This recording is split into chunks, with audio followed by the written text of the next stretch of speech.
Hello, hello.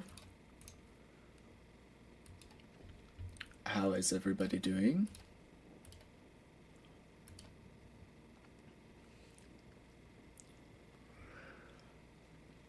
Alright, you guys. Oh, hello, Heather. How's it going? How's it going? Um, I've got this new chat box, right? And, so we're gonna see how it does for us today, because I don't know. I'm like worried I'm gonna miss messages from other platforms, like outside of Twitch, because I worked on it last night after we worked on it on stream, the Caster Labs chat box. But I'm hoping that you guys will be able to see chats from each other across different platforms. We're gonna we're gonna be doing some experimenting. But how's everybody doing? How's your day been? How did yesterday go? How's the new patch going? Do we love the new patch? Do we hate it? Have we not played enough to know? Love the new patch, says Alice. I've been hearing a lot of good things. I actually didn't play last night because we had plans with friends and we were out pretty late with them. Um, so I actually haven't had a chance to play it. But from what I've heard that people are taking the new patch really well. Does anybody have some contradicting feelings to Alice? Does anybody hate the patch?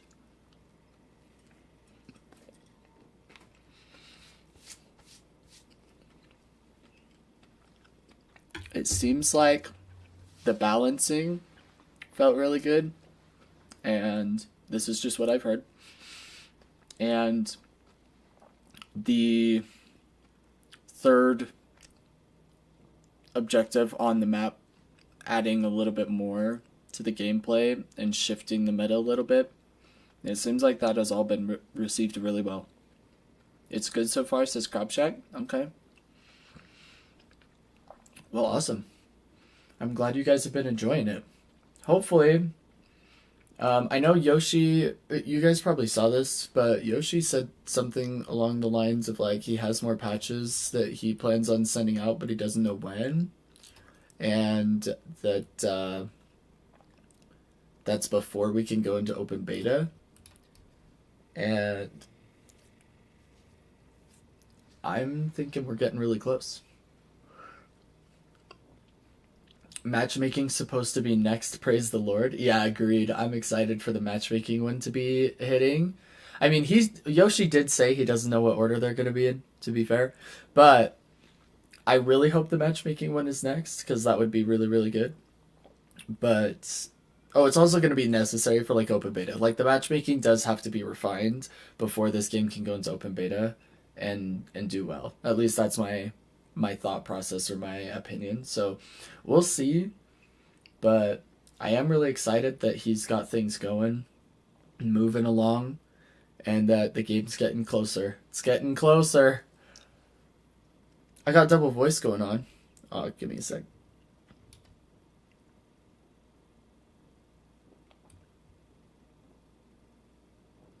Hmm.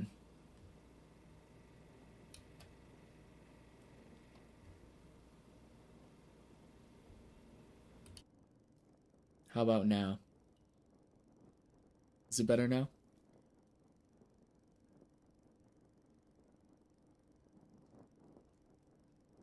Nice. Okay. I don't know what it is about OBS, but apparently it cannot keep things saved all the time.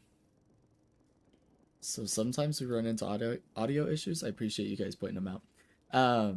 Like just this morning. So last night I worked on the multi chat, like you guys are seeing on the screen right now, hopefully, and I like set it all up, made it pretty and whatnot, and got all the settings that I wanted on there. And then this morning I had to do it again. So it is what it is.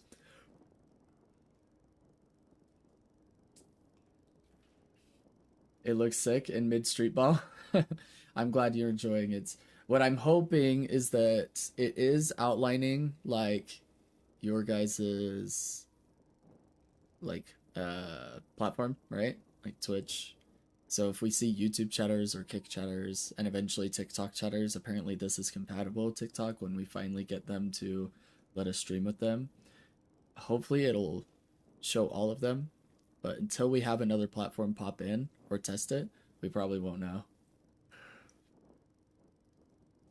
That being said, I actually have no coaching requests overnight, so and that's pretty normal with the new patch because people have to have played a game. So if you guys have any games you guys want me to review today, you feel free to let me know and drop match IDs in the chat, and I'll be happy to take a look at them.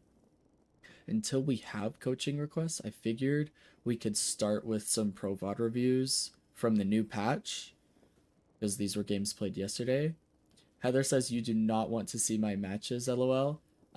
That's where you're wrong, Heather. We definitely want to see them. Even if it's more just clowning you instead of coaching you, definitely. I updated my old request with an Ivy game I played last night, just edited the message. Let me take a look, Crabshack.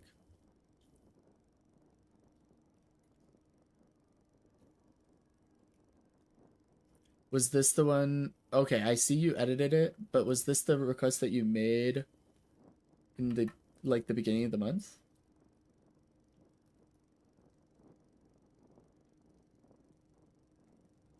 I have one I want to do. Where can I do it? So normally, Alice, I would have you throw it in the Discord under the request to coach. But since I don't have any other requests to keep track of today, you can just throw it in the channel. Um, okay, well, Crabshack, you spoke up first. Why don't we just run yours really quick? I actually have a Pro VOD review of Ivy that I found today as well. So if we have time for them before DLNS, we might be able to show you a Pro VOD review and then compare your gameplay like we did with Bullet on Monday when we watched Bullet's Holiday and then we did a Pro VOD review of Holiday. And it was a drastically different experience, I think. Let me shower real quick and then I'll drop it. Yeah, Alice, feel free to drop it whenever you're ready. Um, yeah, Crab Shack, if now works for you, we can go ahead and send the VOD review and let me go ahead and download it. Oh, your duoed was Samurai in this video? Or in this VOD, I mean?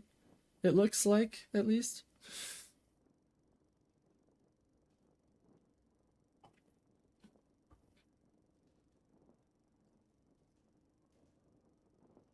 Awesome. Awesome.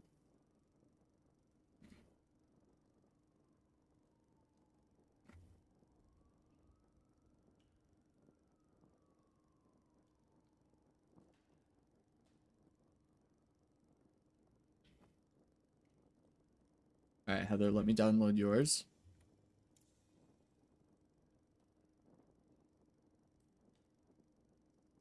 We'll call it light clowning. Light clowning. You know what I mean?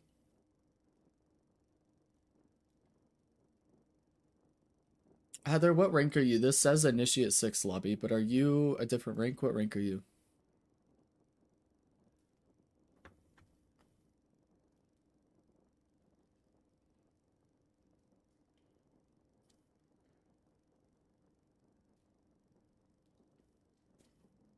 Nice. Alright, W.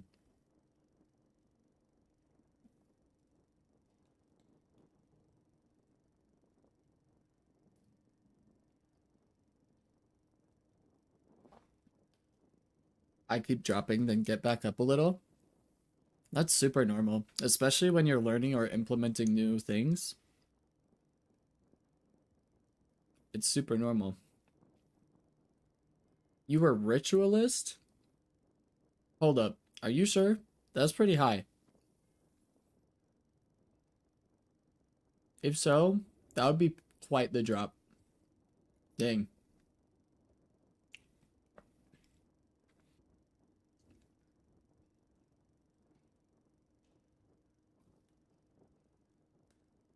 Yeah, that's ritualist.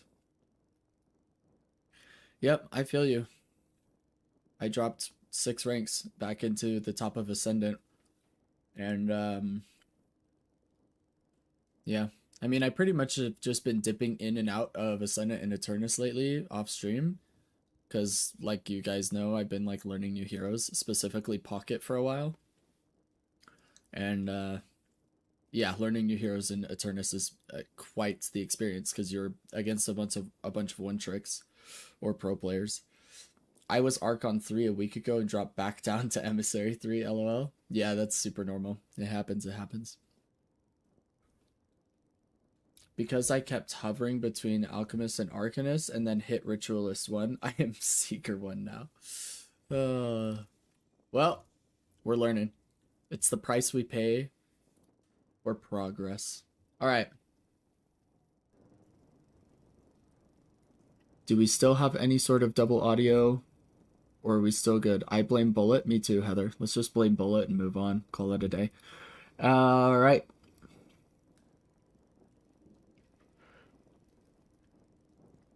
Awesome, Crab Shack. Thank you. So we've got some Emissary Ivy gameplay. Let's go ahead and take a look. Now, Crab Shack, before I get into this, is the what you want to improve or what you think you were weak on also edited and accurate? Is it late game micro and indecisiveness? Did I say micro? Because I meant macro, but yeah.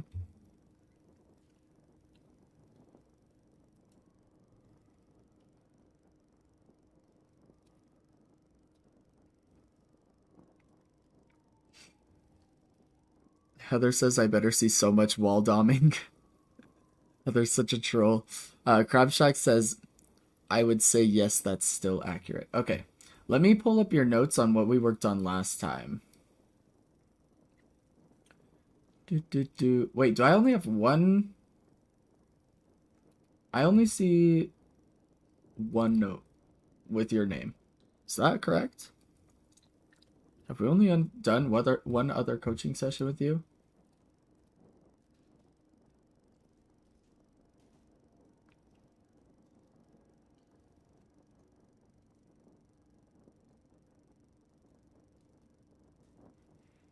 No, I should have two. Why didn't the second one save then? Hold up.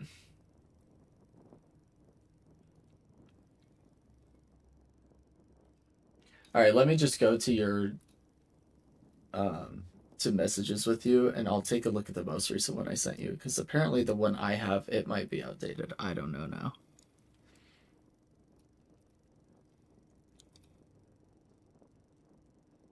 Oh no, this is the one I have. Wait. I've only ever sent you notes once, so the other one I must not have sent notes on. So I'm just gonna base it off this.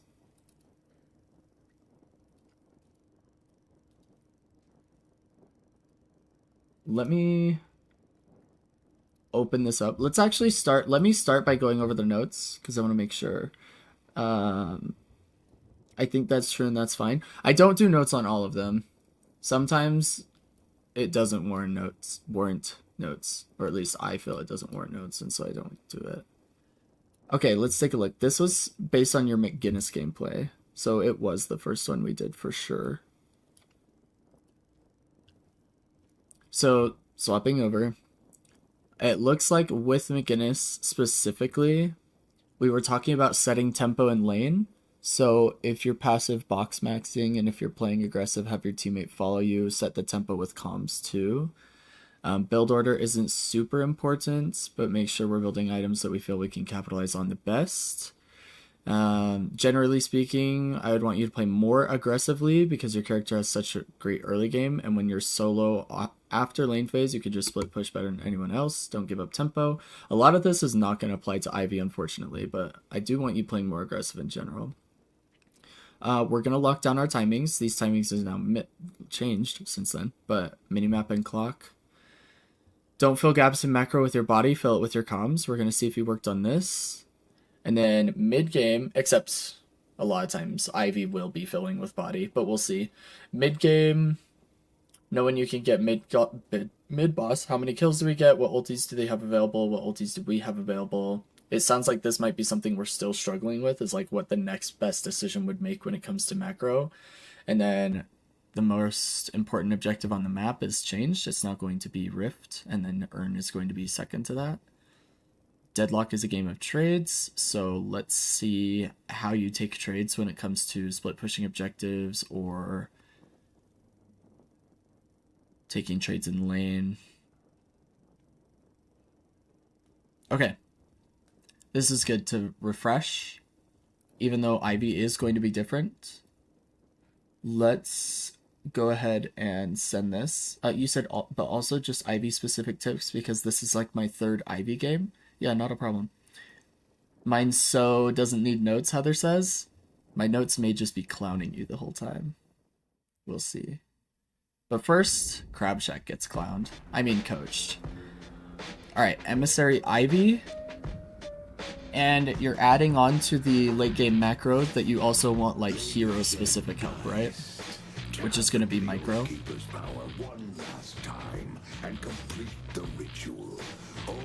I predict right now, before we get to lane, that you're going to misuse your thorns. And you're going to use it on the enemy heroes as poke. At least once in lane, it's going to happen.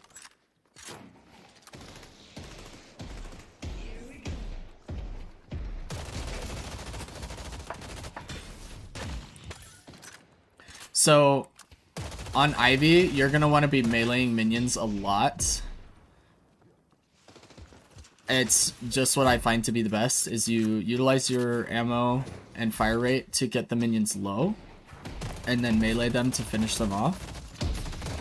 It's also because you can... Do you know what heavy melee canceling is, Crab Shack? Are you familiar with this concept or mechanic of the game?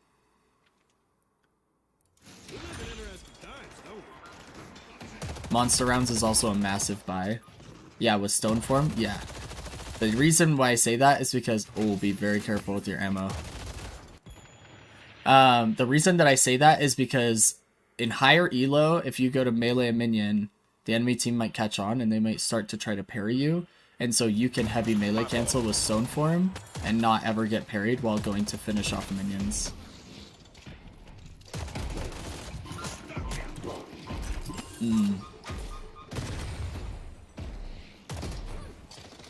Okay, so this is extra super important as of late. You guys, Emissary Brains just did the exact same thing. Light melees and parries, that was sick. Securing orbs just became even more important because 10% of the minions' souls are now in that floating orb. So we absolutely cannot be shooting all of our ammo and be reloading while the orb is floating in the air. It is more pertinent than ever that you have enough bullets to be able to secure it, or that you be close enough to heavy melee it. Hey Bullet, how's it going? Heather blamed you for her bad games, by the way. Just wanted to rat her out really quick first thing. Blayton did my homework and let my souls went up to 20k unspent. Is that bad? Somebody ban that guy. Yeah. There's the first misuse of thorns. This is not for poking enemies in lane. Just want to let you know, when it comes to Ivy Micro, use this on the heal minion and the minion next to it. Kill those two first, and then it's going to help you kill the other two and have some semblance of lane pressure. But Ivy's lane is pretty garbage. Stoneform the bomb. Nice.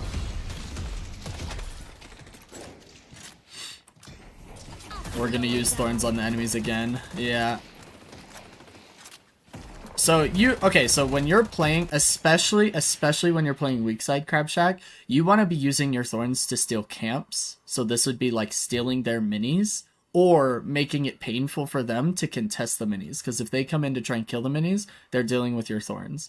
The other times it would be good usage is if they're playing on top of the minions and you can get thorns stone form on top of them so that you're clearing wave and damaging the enemy. That's the only time you really want to be hitting them with thorns. So thorns is not a good poke item because they literally walk out of it and have taken like 60 damage. Okay, headshot booster is going to be a way better form of poking the enemy with Ivy because of your freaking fire rate over your thorns. You use this for wave clear, and you use early item buys for poke. And that's why Ivy's lane sucks, because other heroes are not confined to it.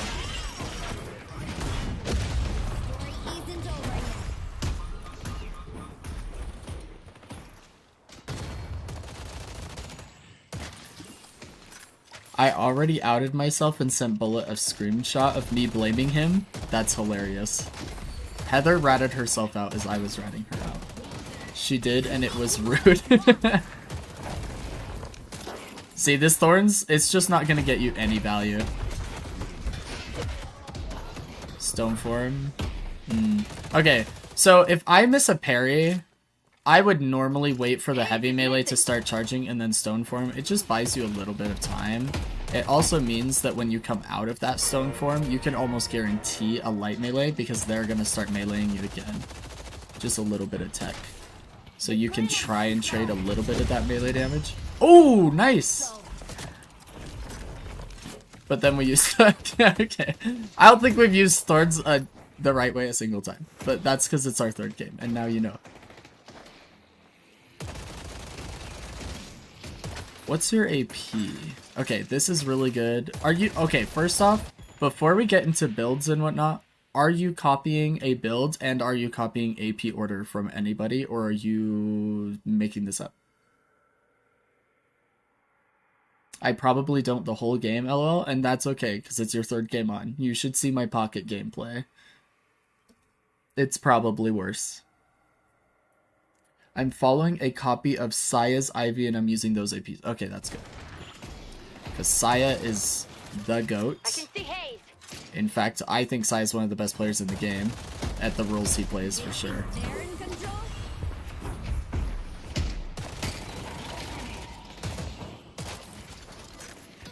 So, are you guys in comms, by the way? You and Samurai? Like, are you in Discord, or are you guys just in comms through the game? Like, anytime you talk in the game, everybody hears you, including Samurai? Predator's missing. Nice, by the way. Huge. Yeah, Discord. Okay, you guys actually have a really unique opportunity to combo abilities for really big damage. Because your lane is actually not super strong. Okay, other thing. I would use your tether anytime you're using stone form. This replicates stone form's healing to your teammate. Okay, so anytime you're trying to use stone form, give your duo just a little bit of healing. It's not big. It's not a big deal, but this will heal your teammate if you're tethered. So even if you're using it aggressively, just press 2 before you press 3. Got it? Especially in lane. It's like most important in lane. The rest of the game, you're either pressing 2 because you're near a hard carry, like a hyper carry, or it'll do the automatic thing. But in lane, really big deal. Press 2 before 3, 2 before 3, 2 before 3.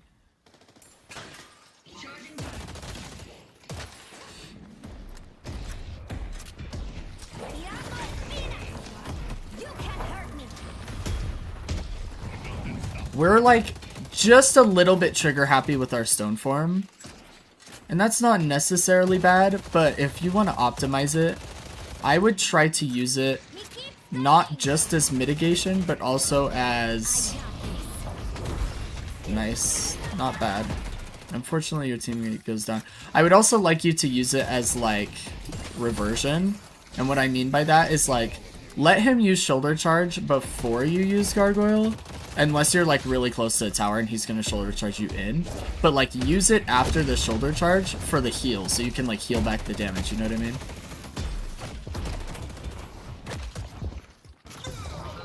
Nice work.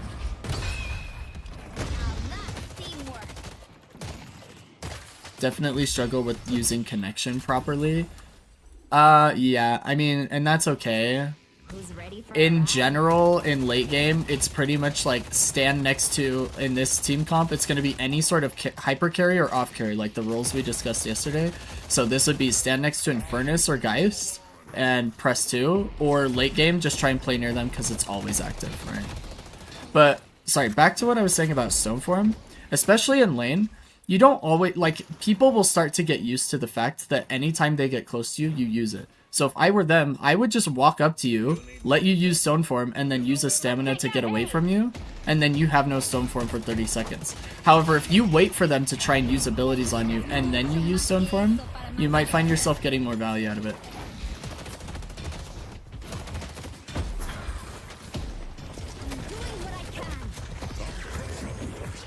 Nice kill.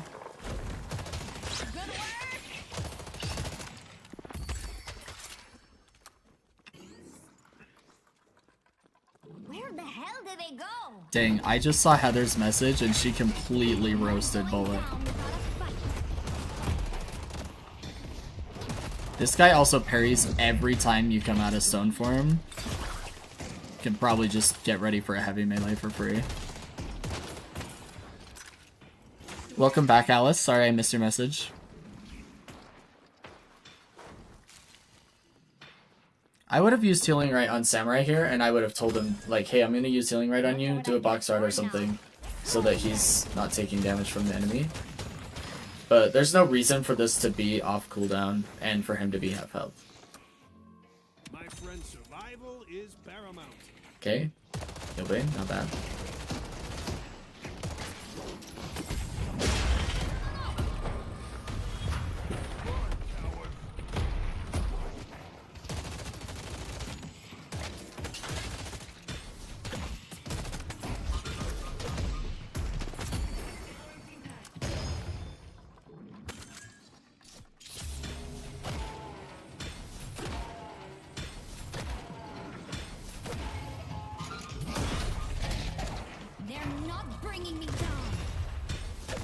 Oh, awkward.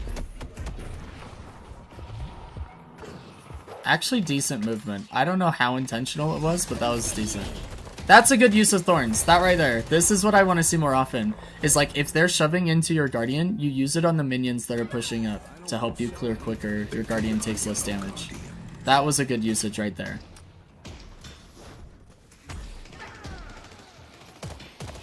Nice work. Good movement. I liked your usage of the walls and stamina to be giving yourself verticality, making it difficult for the shoulder charge to hit.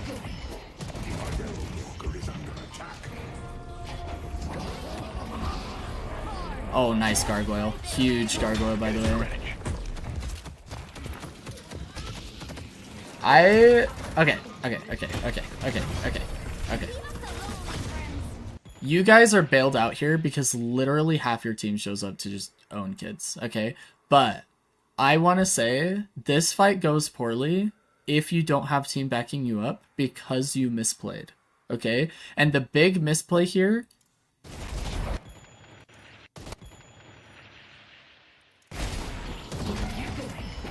is right about here, okay? So we get after we get this gargoyle, you should notice that your partner, by the way, you don't need to be looking at your screen when you hit this gargoyle, right? So we hit the gargoyle, we know we're going to stun him. Great. So we should be looking up here or over here. Where is my duo? What is happening to my duo in lane, right? Because if I hyper-focus Bebop right now and he dies, I'm going to be really screwed.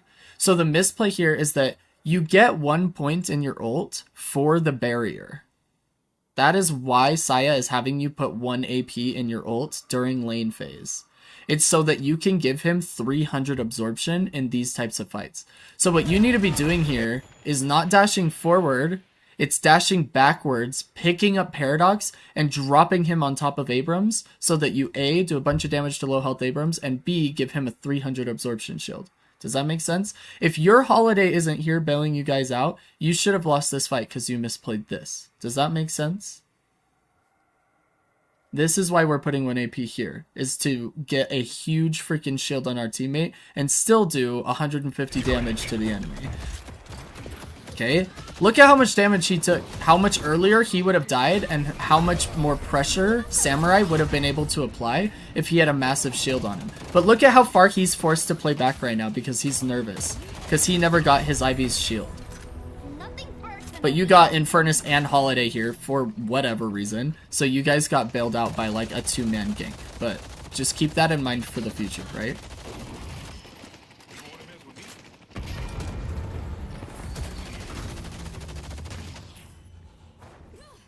Crab is such a beast. I know he wins this lane easily. I'm gonna Carry, look good for doing sure. This is his 3rd game of Ivy, and we're not going to know whether we're watching Saya, John, or Headed Crab to Shack. Broadway. We're going to be like, wait a second. Is that melee creeps?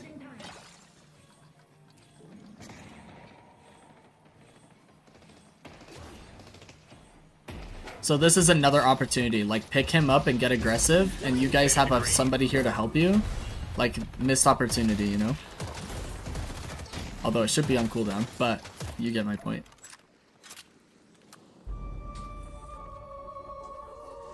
Or bring your teammate over there. But Ivy cooldown is pretty low on that ult, especially later in the game. So I wouldn't be scared to rip it. Need a lift?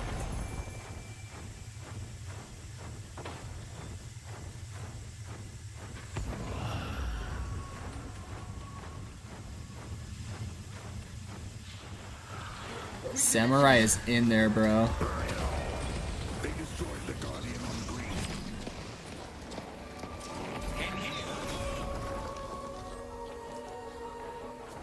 Alright.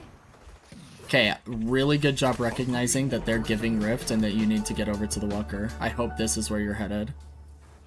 Yeah, really huge macro. Okay, absolute W looking at the minimap there and recognizing that. It was going to be my next point of coaching if you didn't do this, by the way. I was looking at the minimap going, okay, you guys have to recognize they're giving this Rift and that you need to be defending that Walker. Take this. And you noticed it. Huge. Absolute W because you did not trade Walker for Rift, which would have been really bad. And instead, you got Rift for free. And all the enemy team got was 2 Guardians, which are not worth it anymore. Not for Rift anyway. I would also, this is just my preference playing Ivy, okay? Take this with a grain of salt. This is just how Coach Blayton prefers to play Ivy. But I prefer Headshot Booster in lane over Titanic Mag. Because it's just like a little bit of poke I can get like every 8 seconds. I can just shoot their head. And it's just annoying little poke. And it means I can rely on my abilities for wave clear and defensive and healing and whatnot. And it just makes Ivy's lane like a little bit easier in my opinion. There's the detective. Something to think about. Blazin, what do you think of Rift? My friend says it's kind of underpowered and needs a small buff. I don't have any really strong opinions on Rift yet because I haven't played the new patch myself. You weren't here, but I told you guys that I had plans. We had plans with friends last night. It's another couple, and so I wasn't on like playing the new patch. But I don't know that it needs a buff yet, or at least I'm not convinced that it's too weak. And the reason I say that is because, whoa. The reason I say that is because you still have Earn as well too. You can't give too much farm. Also, I'm sorry, I'm going back. I know you're about to die, but I'm going back. I need your cooldowns.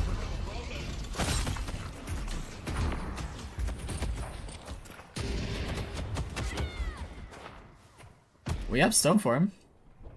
Got a wrist. You could be in. Can't stay here. Cancel it. Oh my gosh, you're a psycho. I would have canceled it. Oh no!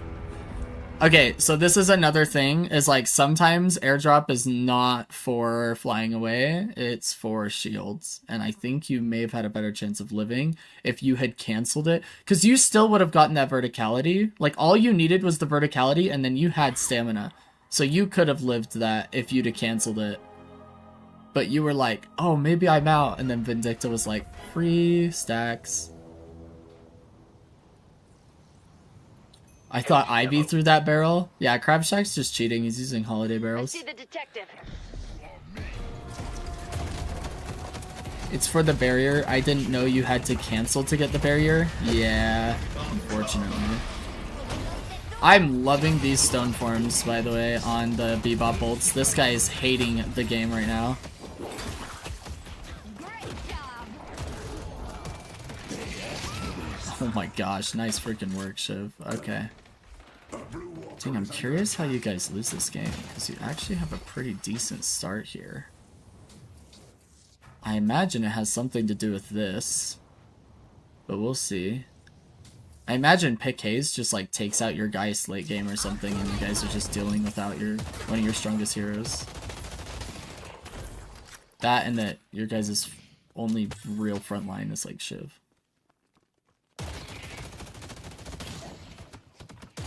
Crab keeps shutting down that Bebop. Yeah. I love it. It's a great usage of Stone Form. One of the best, actually.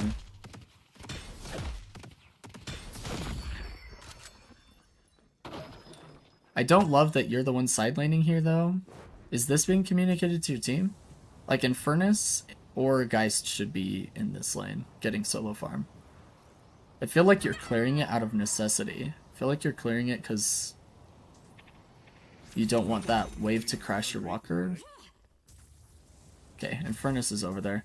Yes, I asked Geist to come, correct? Okay. We have a bunch of really bad team fights later? Yeah, I hear that.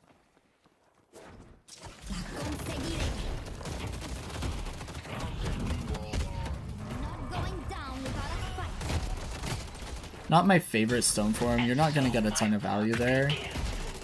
And he had already really used a lot of his damage without doing anything to you. Here we go.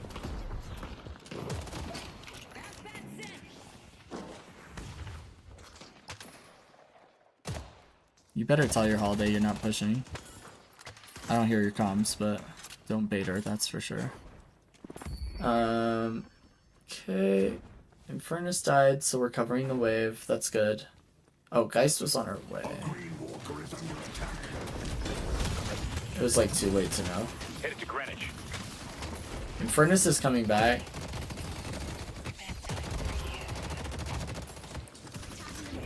Headed to blue. They're not bringing me down. Oh, sad. I would have used airdrop and gone up, and then I would have used Stormform to bring her down. You guys actually kill her if you did that too. Oh, maybe you still do. Oh, awkward. I think she dies. Huge stone forms, Crab Shack. Your stone forms on enemy ults are really, really good. Nice double kill. You guys should definitely shove the walker here. You guys have 4. No, don't back up. You have Heroic Aura. Go help your team. Nar! Headed to green. Okay, so this in general, if you are 4 strong in a side lane, you have to expect that this side of the map is going to be weak and you have to compensate. So because you guys got 2 kills, you are at most in a 4v4 here. And if you are, then your team can pressure blue. In high elo, they have like 3 people shoving this lane right now. So you're going to trade Walker. You also have one of the strongest Walker pushing items for your team available in the entire video game, ready to be used. So this is where we need to be for sure. Yeah, definitely wouldn't have wasted time buying. Imagine if you were here. Venator dies so fast here, alone in a 4v1 if you're there. Probably still dies, but nice. See, now they're sending in a bunch of really, really bad defenses.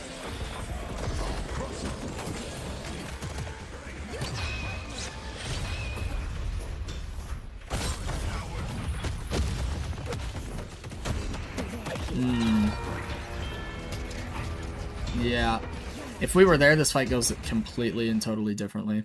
That's okay. We learned from it though, right? Does it make sense why I said what I said? Because now look, they're overcompensating here. Your teammates should have been pushing Blue Walker. That would have been my comm, right?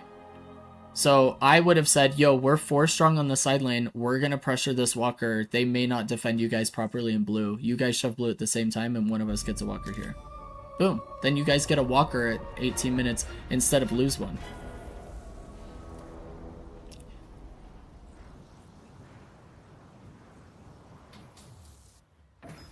This Rift fight's going to be really important. We have Infernus ult soon too. Slow 'em down. We have Paradox ult.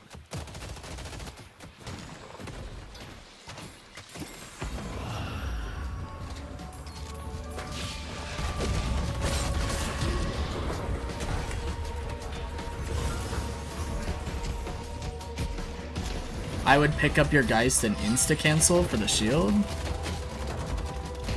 Well, insta-drop her, I mean, and then fly up and grab the Vindicta. Get ready to parry.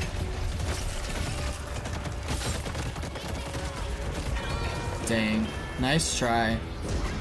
Does your team win it? This Vindicta is still just owning your team, by the way. I'm gonna watch this.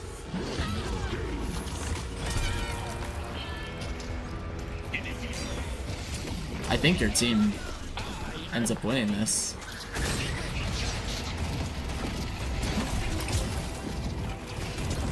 Dang, Samurai almost got them out. W Samurai. That was so close, actually.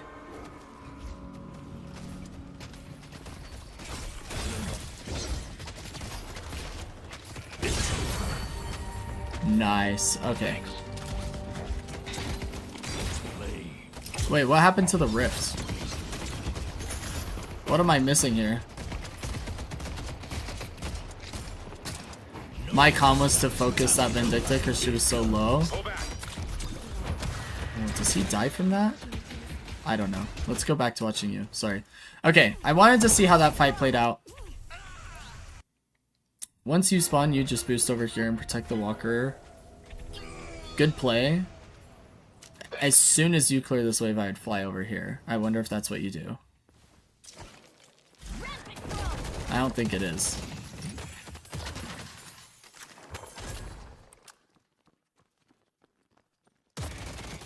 Pull back.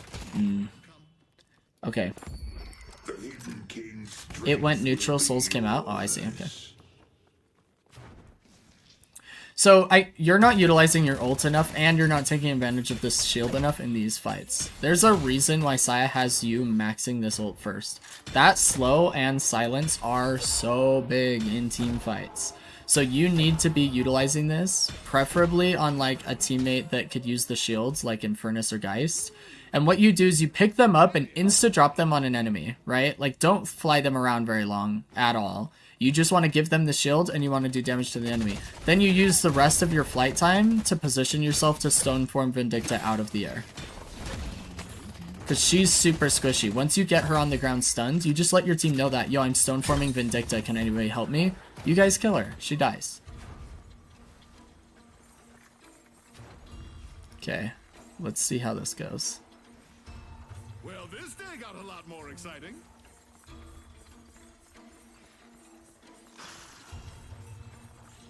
You need to hurry.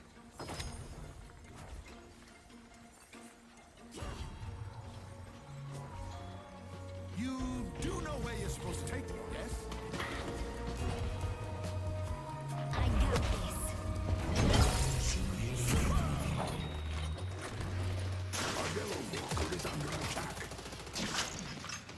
Okay.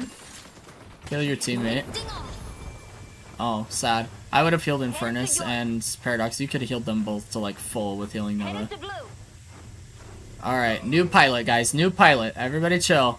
The back says it. Just got our license. Is under attack. They think they're in control? I don't think Eternus had to die there. I think if you'd have topped him, it would have helped survive. We definitely need to go spend souls, though. Yeah, okay. I was trying to ping at the same time, lol. Okay. I see. Appreciates fine craftsmanship.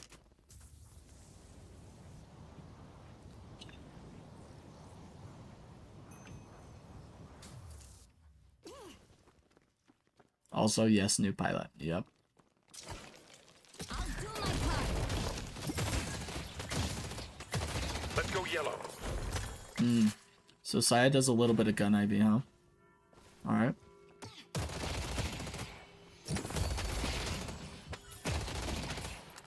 Headed to green.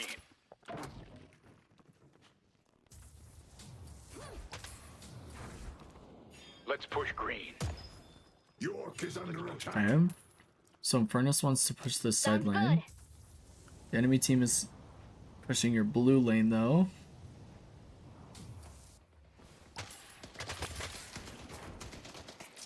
Throwing them. Oh, man. Attack. You guys have to commit to fighting this Venator. You're potentially gonna lose blue walker, so you like have to trade this walker. And your team just won this fight. So this is like very important that we win. We're also just not healing our teammates. Like just press 2, press Holy Nova. Healing Nova. Holy Nova's a spell from a different game. Awkward. I got Tesma myself because I thought Capacitor would be valuable, and I noticed that I'm clearing waves a lot. Okay. I mean, Capacitor is really good on IV because of the attack speed. Nice. Huge. Great job. Let's take out Venator. I personally am a Spirit IV player, so like I much prefer to do the like Echo Shard Gargoyle and Max Ult with like Lightning Scroll type gameplay and just be maximum annoying for the enemy team and CCing for my team. But that's just my preferred method. I don't love gun investment on IV a whole lot.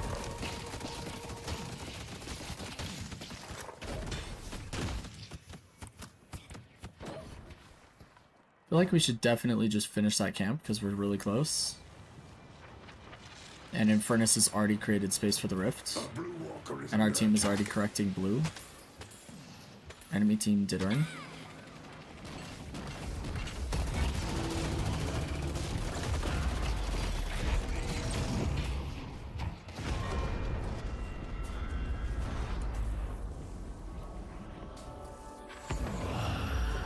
So we're trading walkers and rifts. That's positive for us. But I would go over to blue. Your team is gonna get rift for free. I would go get blue prio. Let's go for a ride. Oh, is that what we're doing? W. You're like a few seconds late compared to what I would have done. But oh wait, no, we're going all the way left. This is gone. This is too late. Yeah. I think you realize it. Yeah. Okay. Oh, she wasted her curse. W. Oh my gosh, you're so lucky that hit, actually. Samurai almost screwed you with that ult. Unintentionally, obviously, but that was almost really bad.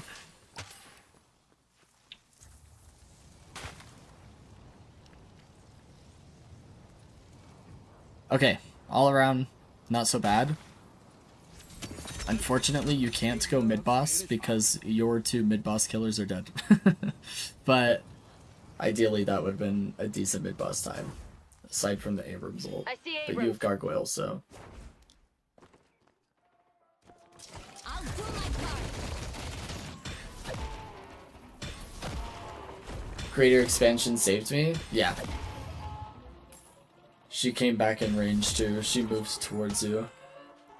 Oh, good job dropping the sinners. I was about to say something. Okay. I like that we're watching the minimap and the clock while we're doing a sinners instead of just staring at our crosshair. That's really big. Except I don't think we're doing it enough because we came back to doubles. Where should you be instead? You're looking at the minimap now that I'm telling you, right? You should be flying somebody over to a fight that's very important right now. And your team's going to win it because they're about to start with an opening pick. But then they're going to be in a 3v2, maybe 3v3, maybe 3v4. We don't have any vision on the map. But this should not be the next pro. After we do this, you should be like, yo guys, I'm picking you up. We're going to go help in this fight. Because if you guys get a couple kills here, that's mid-boss. See, that's the decision making I struggle with sometimes. Well, you're an off support. So your decision making should be looking at the minimap and asking yourself, who on the team can I support right now? If the answer is absolutely nobody, then go farm. Let's push blue. But you had team to support here. Push Broadway. Now they're in a 3v3. Calvin just got there. Infernus split pushing is massive here. What you need to do is get blue prio and grab Geist and go. Because this is mid-boss potential. This late in the game, mid-boss. He just wasted ult, mid-boss. Tell your team, let's not even fight this. Can we back out? Let's go mid-boss. I see the detective. Ganando, not so fast. This is unfortunate. We're just not ulting into fights near enough, that's for sure. Like the silence on everybody there and the damage, your guys would have been more confident to stay and use swap. But now we're gonna lose mid boss probably. We'll see if Geist is smart enough to come in for swap or something. We do come mid boss before the Abrams and Hayes show up. Well, that's good that you guys had it on your mind. It would have been a much easier come to make if you and Geist were there earlier in the fight. But your Infernus did get a walker out of this fight, and it looks like they're not going mid boss. So overall, this fight actually ended up being net positive for you guys. Out of like sheer luck. Samurai's definitely throwing. I don't know why he's pushing blue so far with 4 of them alive. And nobody on his team close. That was trolling. Samurai, I'm now coaching you really fast. That was absolutely terrible. Once you got blue prio, I would have just backed up.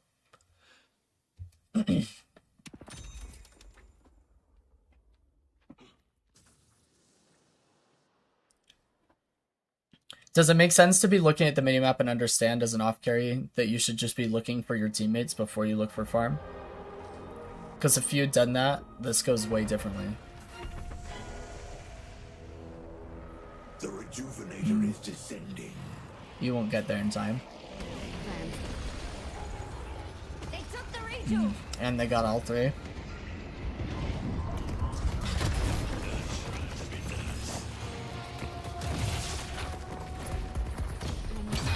Down without a fight. Nice. I'll stun them. To the skies. Help your shiv. Yep. Oh, I would have gone back in there. Oh, you had so much kill potential, actually. You could have gotten rejuves there. You could have gotten Kelvin rejuve or Force Dome. Plus your team's fighting, so like, help team. I'll slow them down.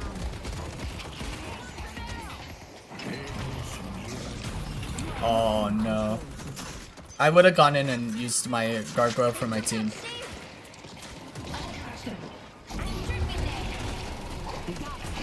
Dang, you guys are doing exceptionally well for how bad this should have gone. You guys are 2 for 2 and already got all the rejuves. Nice heroic aura. Nice W key! Oh, this is so good, Crabshack. No, don't back up. Keep going. No, keep going. You had gargoyle up soon and your team is behind you. Oh, that's...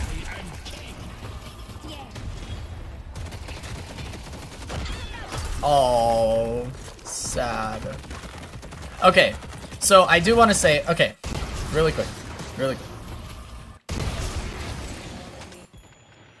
This is a VOD review, Samurai. It's your game with Crabshack. Okay, really quick. I missed some of your messages, but see what you mean by ulting into fights. I use it too much for map control. Okay, good. Which is still valuable, but I see it as like its primary use. I wouldn't call it the primary use, I don't think. It's hard to say, because I guess it depends on the game, or the state of the game. But ulting into a team fight is going to be way more important than map control. Because the map is under control if the enemy team is dead. So, like, as an off support, you need to be there. Yes, I had been asking people to take doubles because we had lost blue prio, and I tunneled on taking them out of frustration, I think. Okay, understood. Instead of going into that fight. Samurai says, yeah, where Kelvin was a menace. It seems that way, Samurai. I'm starting to see that as you pointed out, yeah? Okay, good. I do want to point this out really quick. You guys are healthier than them. They just have Dome, which is not bueno. But if you guys can get another kill, it's going to be absolutely massive. So you W keying here was actually really good. But then we backed up. Hold up, it was before this, right? Right here. This W key is really good. You just needed to hit the Abrams behind you. You just got tunneled in front of you. But your teammates are actually following you. They're like, hold up, our Ivy is a hero. If you hit that Abrams right now, your Holiday's right there, your Samurai is right there, Geist comes back in, he should be dead right now. But instead, Holiday gets stuck with a dome in a 1v1, ends up dying, and then he ends up getting you killed because his team does actually come back in, which is what we should have done, right? So in that situation, you actually needed to press your advantage, and I would have just told my team, yo, I've got stone form, let's hit this Abrams. And then boom, you guys instantly have another pick. It would have gone so much differently. Now we've lost 2 more people, maybe a third, and they have pressure on our blue walker. They're gonna get it most likely. Geist is probably gonna go down here. I don't know if they're going to be able to trade. I doubt it. Yeah, and Furnace is forced to back. All because we didn't press our advantage on really low health targets that could have died. I don't think I saw my team behind me. I just saw Abrams in my face. Yeah, I mean, that's normal. And it's okay. I would just recognize... And your team will be behind you if you calm, too. Right? Like, ideally, you just say, yo, can we kill this Abrams? I have stone form. Do you guys have follow-up? Like, can we kill this guy? And then just go stone form him, and then your team will follow up and you guys get the kill. So I would just communicate. Geist did make this game more complicated than it needed to be at times. I imagine that's through the comms. So I wasn't looking at that map when I needed to. I wouldn't even say you need to be looking at the map there, because when you're in the middle of a team fight, micro is quite important, and so it's hard to be looking at a minimap in that scenario. I would say just use your comms to have your team follow you into a good fight that you can control the tempo of, right? Like, your gargoyle on the Abrams to kill him would have been high control. Oh, this is so good, by the way. Wait. What? Okay. I see Venador. I see Calvin.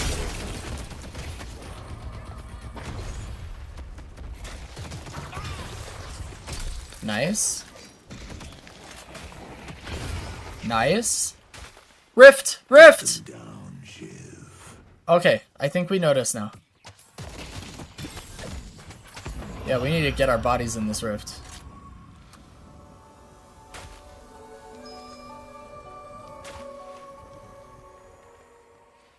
You'll see, she ignored a lot of comms we did make that I vividly remember. That's a problem.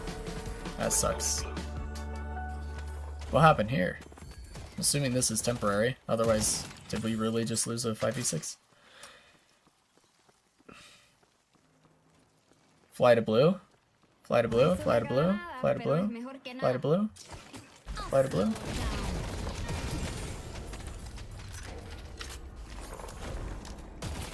Okay, so this is just my opinion, and maybe this is wrong. Like, maybe there's a pro player out there that can explain why objectively this would have been the wrong play. But in my mind, I would have let super minions just slow push the Guardians and do what they want. And as a team, I would have taken the mid base Guardians. Because fast zip in blue lane is almost always going to be the best fast zip to have on your team if you can only have one, primarily for mid boss contests. But if it's me, I'm telling the team, yo, let's get these blue base Guardians. And I would have flown over in case they contested us at Walker. And then when I saw they didn't contest us at Walker, I would have pushed blue base Guardians with team.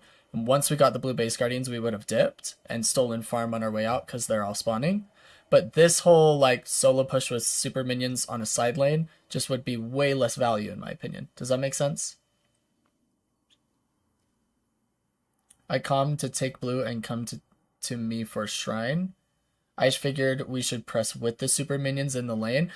In general, I would say yes. Like, there's going to be very few opportunities like this one where we're going to abandon our super minions. But in this case, when we have a numbers advantage and our team was already stacked blue on the Walker, I would rather get this set of base Guardians. It's just, these base Guardians are just higher value. So this is a rare occasion, but generally, yes, you would want to push with your super minions. They're going to give you a massive advantage for sure. But this is a rare case where I'm like, we actually have a really good opportunity to take a better set of base Guardians. We should just do that. Make sense?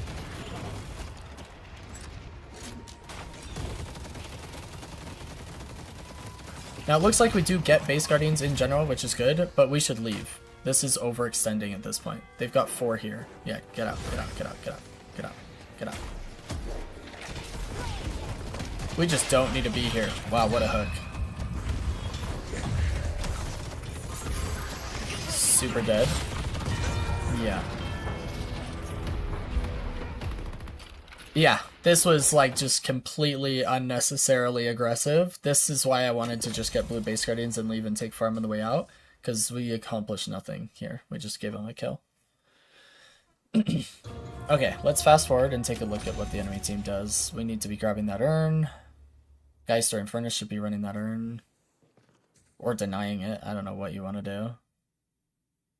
If you can even deny urns anymore. I can't remember because you like can't drop them. So whatever that looks like.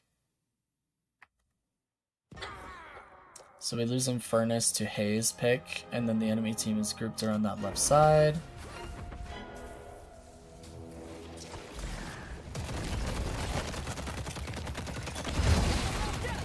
Nice knockdown, by the way. Unfortunately, it seems to double up with Lasso, but it was a nice knockdown. He just got hate crimes. That's a W.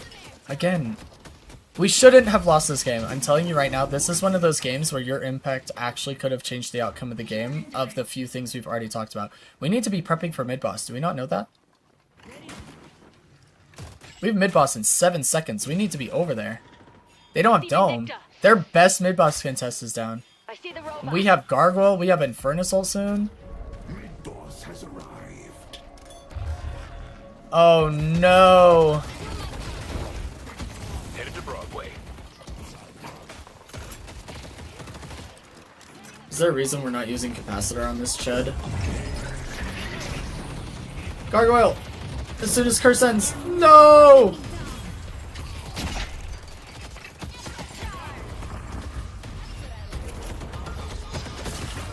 Oh, you mega dedge. Okay, this is a massive, massive, massive mistake that you guys made. Did you or Samurai calm for mid-boss that it was up in 7 seconds, Dome was dead, and we had Infernus ult and Gargoyle for pit fight? Did anybody calm that?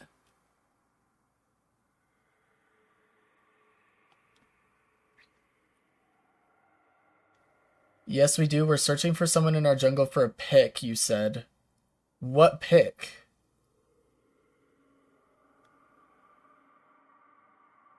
Wait, okay, wait. This is the state of the game?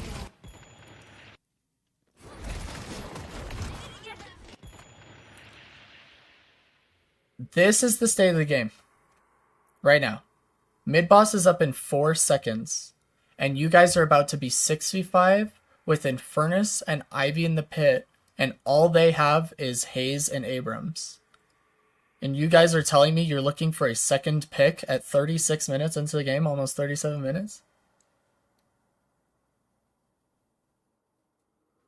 This is definitely a misplay. You understand why it's a misplay, right? You understand why we don't need a second pick at 37 minutes into the game with our pit fight? Second picks kind of started at our base. Yeah, well, we're chasing the second pick starting at our base. Okay, so we just killed Kelvin. And you guys are saying that we want to chase this Haze because she's close. But once you hit here and mid-boss is spawning in 4 seconds, chase is over. We didn't get our kill. Boo-hoo. If you get the kill before they cross onto their side of the map, fantastic. But you guys, I mean, watch this. Watch the minimap. I mean, what is that? This is like the mid-boss spawned by the time they had gotten to what we'll call the safe side of the map. Okay, they got on their side. Time to leave. Time to stop chasing kills. This is like pure emissary mistake, is tunnel visioning picks when you already had the most important pick you needed.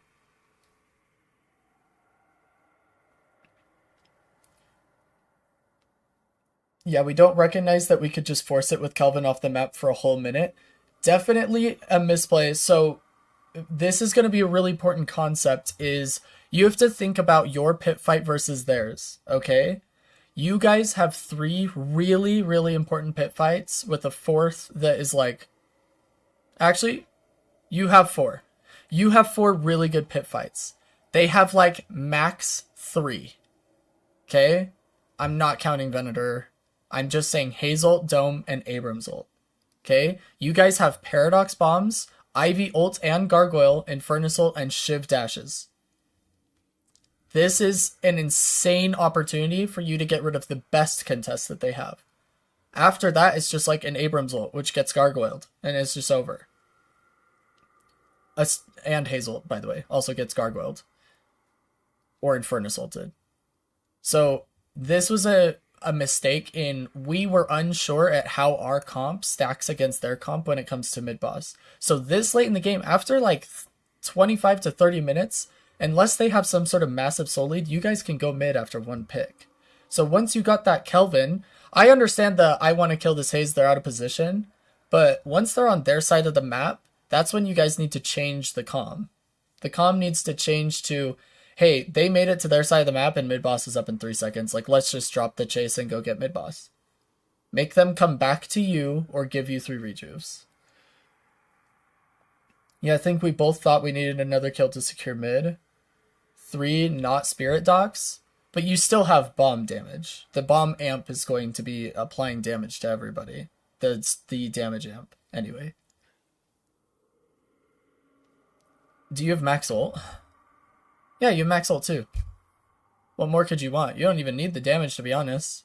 You've got max ult. That's another pit swap problem for them.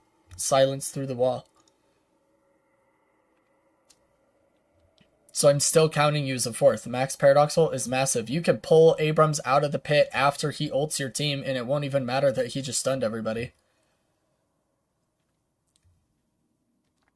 So this is just a massive misread of the map, and I'm just going to say this as a general rule because I think this is where we ran into a problem. Is tunnel visioning blinded you from the fact that if you are chasing additional picks because you feel like you need them, and they get to their side of the map, you can no longer chase. If they are on their side of the map, this is no longer chasing, it's inting. And you need to go do the objective you're planning on doing, or bait it. At the very least, if you're unsure, if you're having a moment where it's like, dang, I wish Coach Blayton was here telling me that this is by far the best call I should be making, then bait the mid-boss. Just get the audio cue and see if you can make them crawl back out of their hole to a spot where it's going to be advantageous for you to kill them again. Actually, this moment right here is where we were calling for mid and Geist doesn't budge. Well, to be fair, it's already way too late. I mean, Emissary Brain up here can't handle a non-pre-comm. The comm would have been like, after we get this Abrams, since he was the last one to die, can we go mid? Not, I don't think we can kill any more people. Guys, let's go mid. Emissary Brain's like, wait, hold up. I was going to hit some objectives for free because they don't move. Okay? And so he's not going to budge. Does all of that make sense? Is this clear what I'm...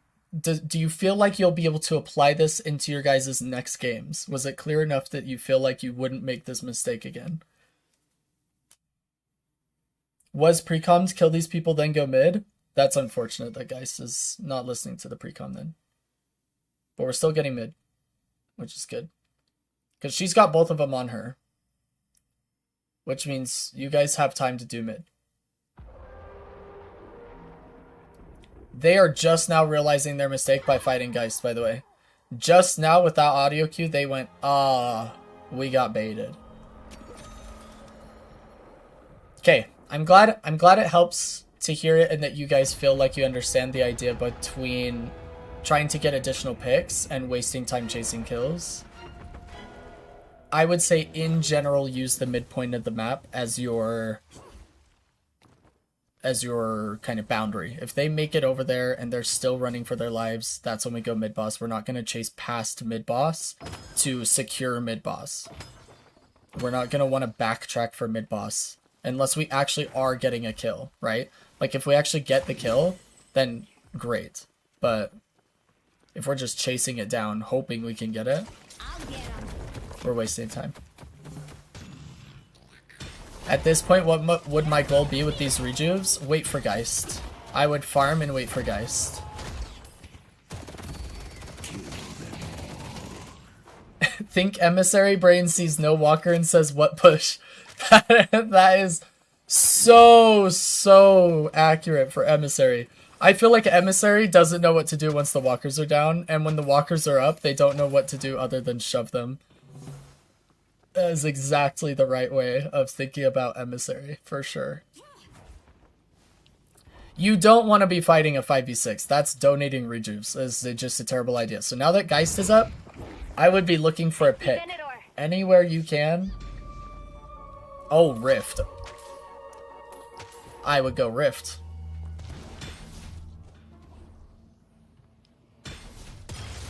If they give you Rift, which they should, then you guys should be able to buy and look for a pick with Holiday. I'm pretty sure I say exactly that. Wait for Geist. But we definitely don't want to donate rejuves, so yeah, wait for your entire team to be alive, whatever that looks like. So they're gonna give Rift. Good job getting Blue Prow here.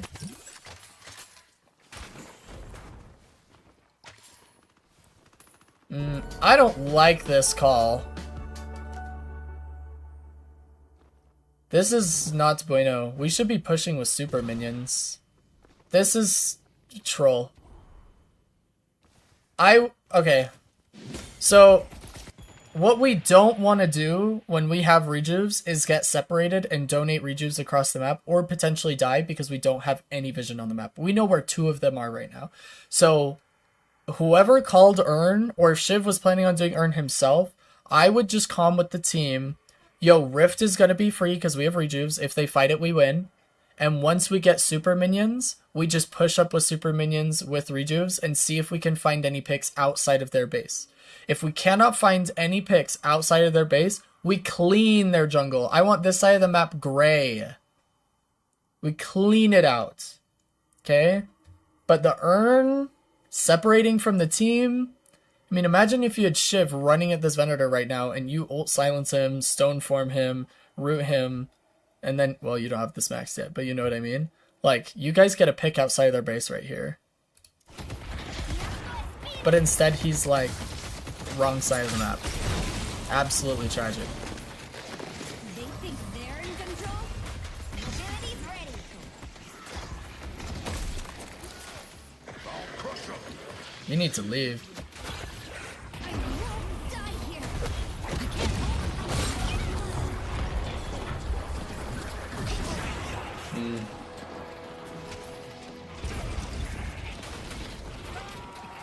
You brought this on yourself.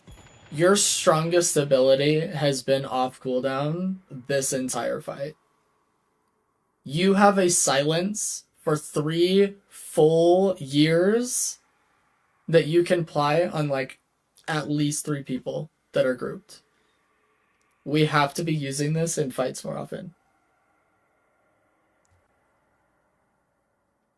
Pretty sure we get smoked in the team fight after this, and I don't honestly know how. I know how. Here, look at the minimap. I know how. I know how. Does anybody else know how? Anybody have any guesses how? Does anybody know why we're losing team fight? They think they're in Is anybody got any guesses? The strongest net worth on our team is like clearing a blue wave. Look, he went back for minions. This is what strongest net worth is doing during our team fight, by the way. This is strongest net worth during a team fight. You brought this on yourself. Oh, now you're here. Oh, now. Okay. Okay, now we can fight. Now we can fight, guys. Our strongest net worth is here. What was that, like 60 seconds late or more? A third of your freaking rejuve timer? He's not there? Yeah. All because we didn't direct the emissary brain to not take the urn away from the entire team during a rejuve push. I'll get 'em. So had you guys made this comm, now I do want to be clear. Had you guys made this comm like, yo Shiv, I would much rather push 6v6 with rejuves and super minions than have you get a few more souls from Urn. Can we just W key this enemy team and see if we can get any sort of fight outside of their base, right? Because if you can't get a fight outside of their base, you can't push in. If you push in, they'll just smoke you. So what you want to do is fight right where you did, actually. The fact that they were fighting you there was so incredibly bad on their end. It was a complete throw, and had Shiv been there the whole time, you would have won.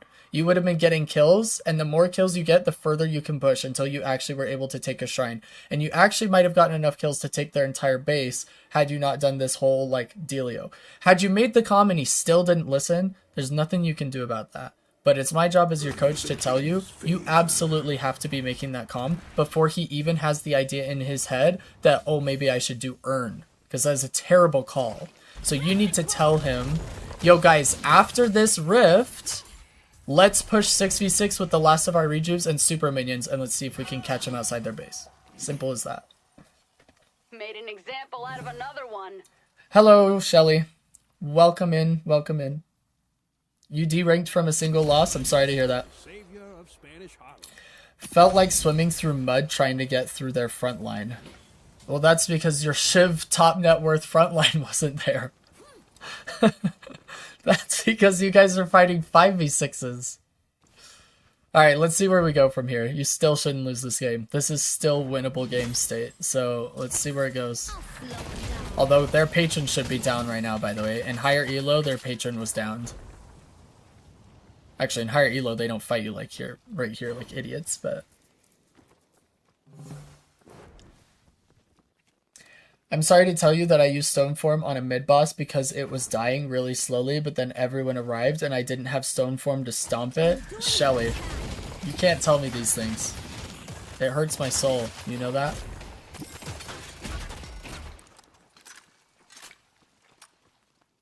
It hurt me too. Oh man.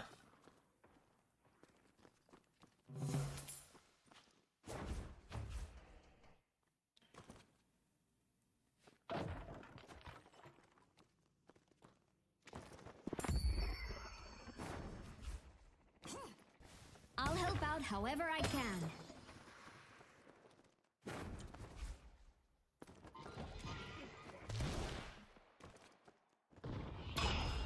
Let's take out Bebop. I pressed it and I was like, but hey, we're farming randomly a second ago. Oof. Yeah, don't use any sort of mid-boss contest to kill the mid-boss ever under any circumstances, unless all 6 of them are dead. For longer than your cooldown. If they're dead for 30 seconds and your cooldown's 30 seconds, you can send it. I'll be okay with it. Coach Blatant certified. Mid-boss has arrived. You want to hear a psychotic play that I would be potentially making right now, Crab Shack? I don't know if I want to include this in coaching. I'm just going to throw it out there as a potential. I would actually bait mid-boss.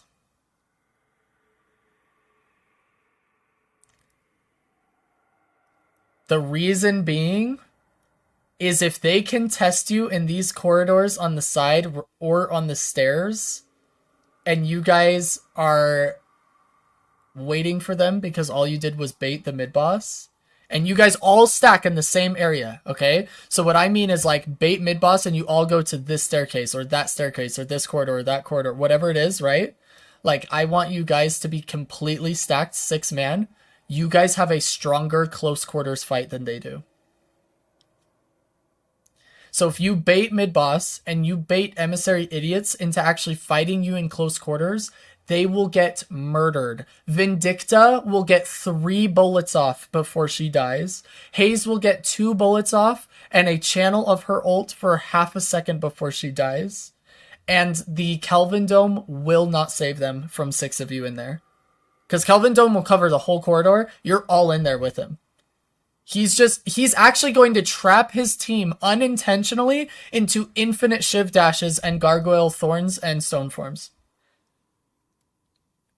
But you have to tell your team exactly that. And you have to say which quarter. So if I'm you, this is my exact comm.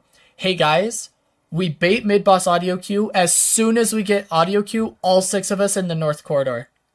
all 6 of us. And as soon as we see people in there, or we can push somebody there, we get some kills while they're separated. Because they are not going to have all 6 people together. Not even in Eternus are all 6 of them right there.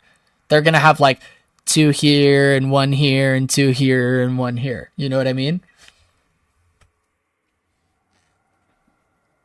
I was also wondering what the play is when my team is doing a 5v6 under their walker and isn't listening to me saying to steal their jungle instead or something.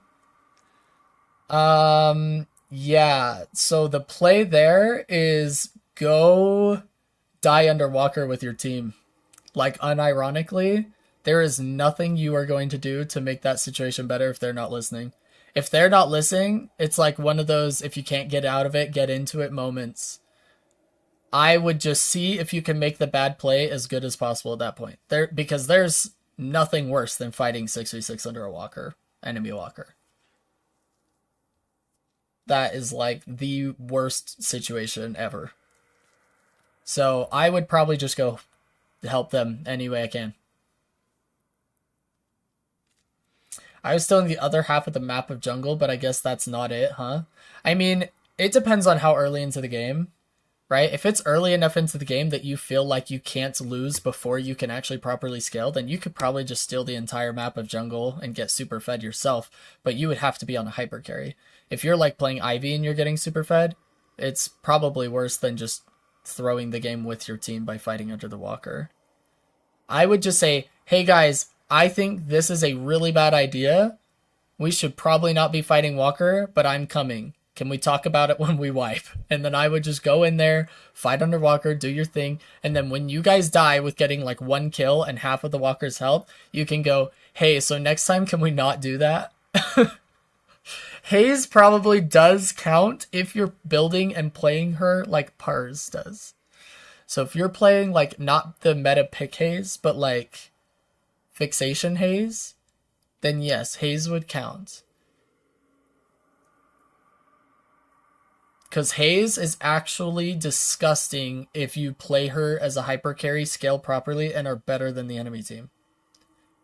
In fact, I would probably want her over most any other hyper carry in low elo. I would also take it as a no. Yeah, with your build specifically, I would say that you're not going to be able to hyper carry with it. You're not going to do bad with it all the time, but I don't think you're going to be able to hyper carry with it. Okay, enough pause lock. I just wanted to go over my plan for mid boss. I would have baited it here. That would have been my Eternus play. Yo, we bait audio queue, everybody in the north corridor right after. Wait, bridge buff's in 10. Grab bridge buffs really fast. Give yourself an advantage.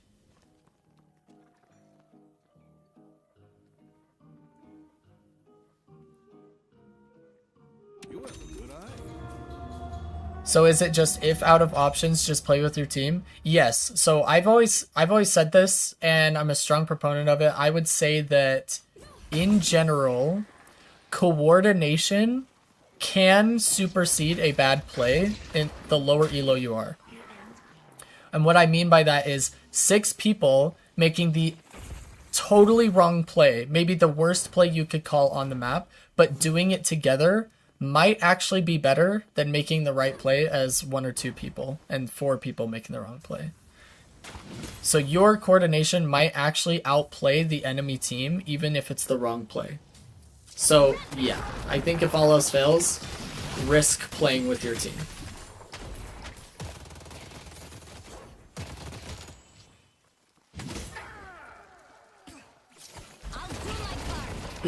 I've always had the mindset of better one dumb team play than one theoretically correct play solo, so I guess that applies here. Yeah, I would say not always. So there's like situations where, and so for example, you could hear somebody ask me, hey, what do I do when a teammate goes out and feeds? Do I go and try and help them, or do I let them die? In that case, let them die, right? Because it's not a coordinated enough effort. But if it's your entire team and you guys are coordinated, then usually it can benefit you greatly. Gargoyle. Nice. Use your ult. Use your ult.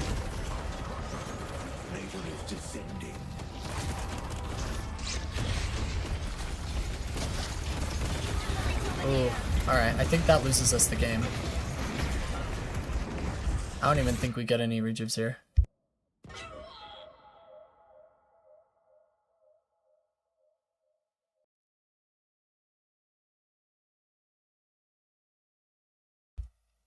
That's me when you do. The real answer is to be viscous with rescue beam and cube up. Joking.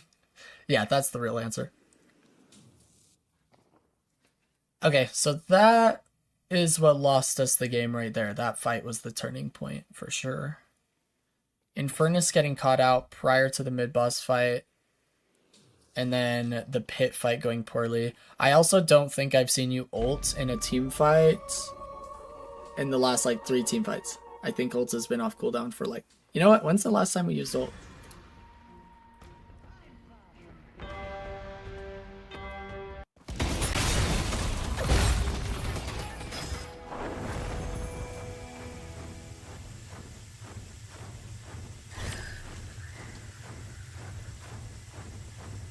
So we used ult 41 minutes ago, roughly. So 6 minutes we haven't used ult.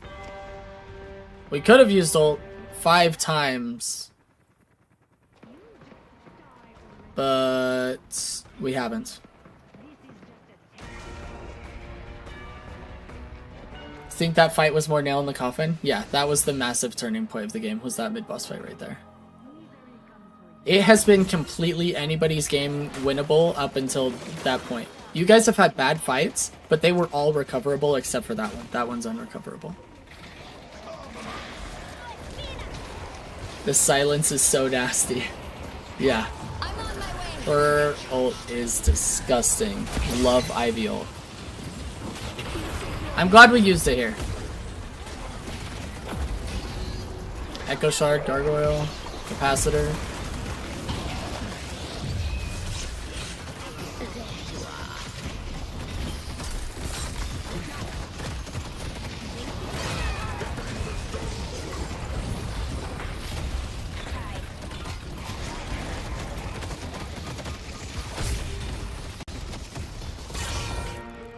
All right, GG. Good times.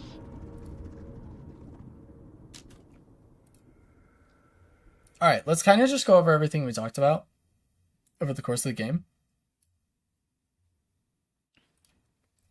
So this is our second notes for you, even though I think it's our 3rd time doing a VOD review.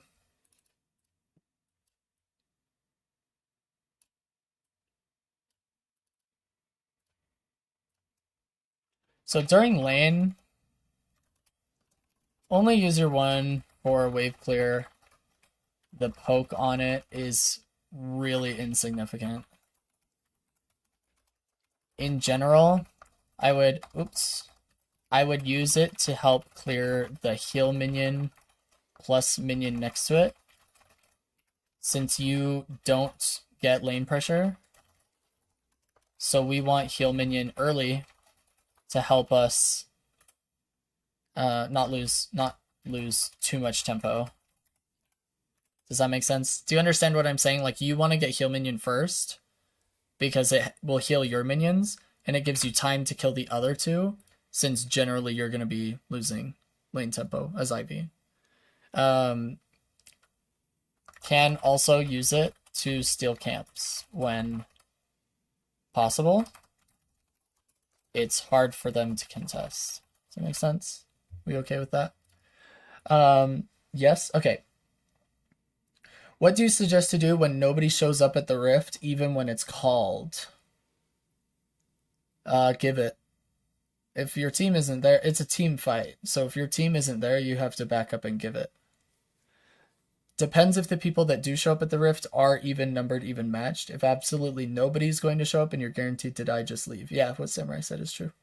Then discuss with team afterwards about not showing up to objectives. Yeah, I agree with everything Samurai just said is what I would say. Second thing in laning is we need to pay attention to what we're buying when following builds. Oops. I.e. use healing right way more often. 3, is 2 before 3, 2 before 3, 2 before 3. Share that gargoyle healing. Well, I'll use the name Stone Form with your duo. Those are probably the main points I would leave for you in laning, and what I think you'll benefit from the most that we talked about based on the VOD, yeah.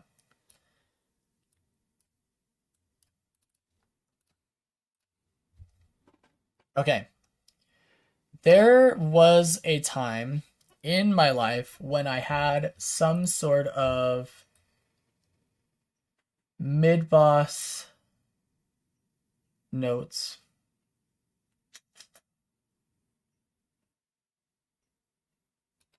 Did I throw them in the Discord? I feel like there was a time in the Discord, does anybody remember this, where I shared a notes that was like your cheat sheet to when to go mid-boss? I don't think I threw it in the... general mid-boss timings. Okay, we've got it right here. I did throw it in here. I should pin this so I have it. I'm going to pin this message. And then I'm going to copy and paste it in here in your notes so you have it. Okay? Wait, what? What? Freaking notes, man. Always trolling me.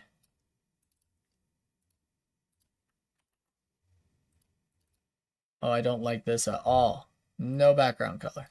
Oh, no! Okay, okay. Alright. We fix it. Everybody chill. Nobody panic. Okay.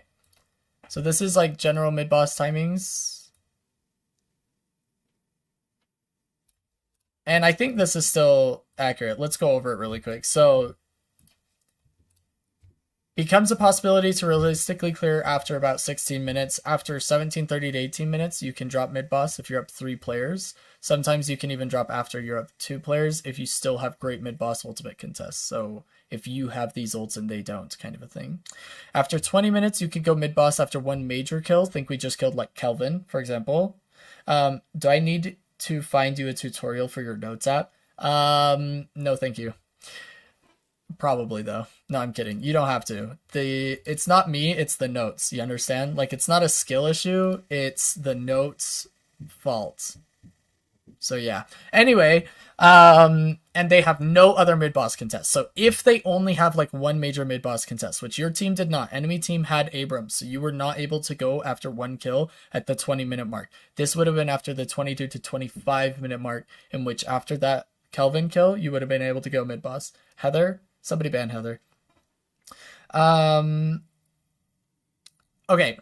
Then it says after 22 to 25 minutes, depending on your lead, you can go mid-boss in a full 6v6, depending on comp. But generally after just 1 kill, you instantly go. I would say I only included this because this is what happens at the highest level of the game. Okay? So it is technically the right call in certain scenarios. I will find it to be true that outside of high Eternus, this is rarely going to happen. Okay? It would be a 6v6 bait. In lower elo, it's a bait. Okay? But let's clear that up. In lower elo, just bait to be safe. Okay? But generally after 1 kill, you instantly go. You cannot chase kills in any mid-boss potential scenario. We're going to emphasize that a little bit here. If you're the support and macro is your job, you need to pre-com the mid-boss. Alright, after this next kill, let's drop mid-boss. Okay, this is hopefully going to be helpful for you to have on the side while you are playing games. If you're struggling to know when to do mid-boss timings and not to chase kills. We did go over it a little bit during your game, but hopefully that's helpful. Okay. The replay for the Stoneform fumble is already there. He's a skilled 1 in 15 and needs to get to at least Ritualist level. Unbelievable, Heather. Unbelievable. Okay. Okay.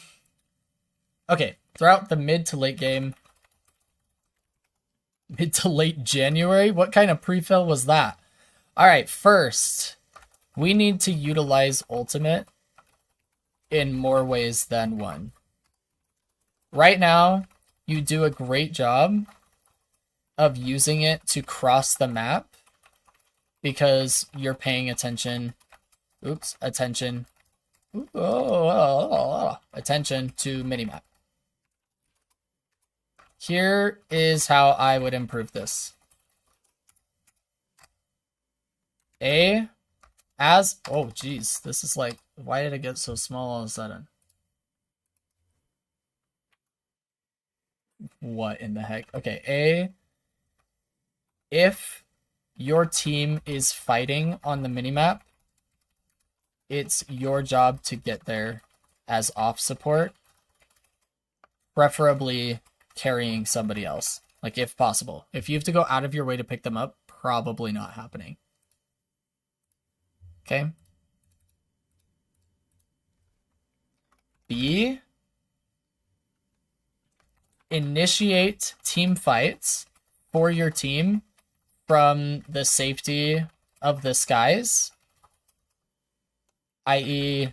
they're grouped in blue in front of your team, but nobody can safely initiate. Start with the massive AoE silence. Okay, it's a really good thing. And then C, use as map control if it's necessary and not on cooldown from the other two uses. Okay, I want to see you ulting into fights like way more often. That's just my personal opinion of the matter. Okay, I'm also gonna do this because I feel like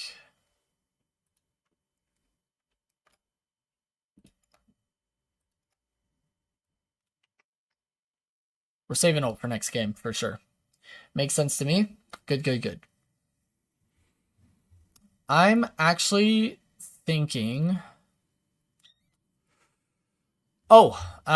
Yeah, this is the last thing I'll add in before we end our notes, and I forgot to add it in because we went into the mid-boss timings. 4, ultimate barrier is incredibly powerful. Powerful in lane. Make sure we're picking up and dropping a teammate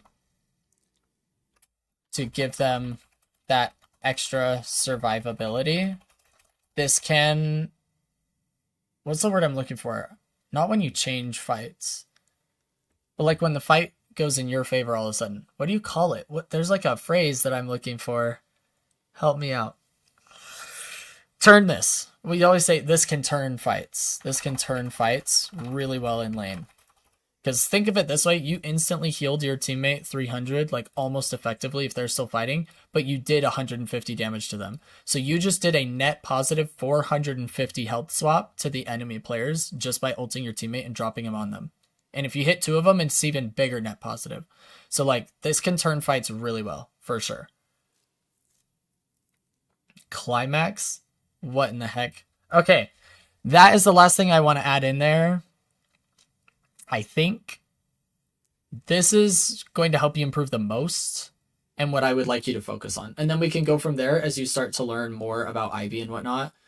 But that is where I would like you to start. And hopefully it is helpful. And then hopefully what we talked about when it comes to Ivy is helpful. Like utilization of your thorns. Your utilization of stone form is already really, really good. Keep doing that. Especially when you're canceling the ults. Maybe get a little bit more creative with your stone form rather than in lane, especially like rather than just using it anytime you're nervous.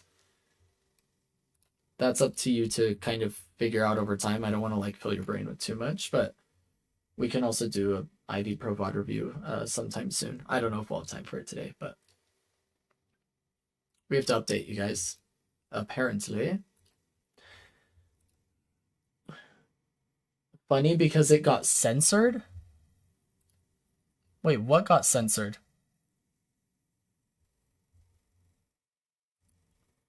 Wasn't a LMAO moment. It's the turning point of a book. It's the turning point of a fight. Oh, okay. I see what you're saying now. Climax got censored, like auto modded for like that message got held.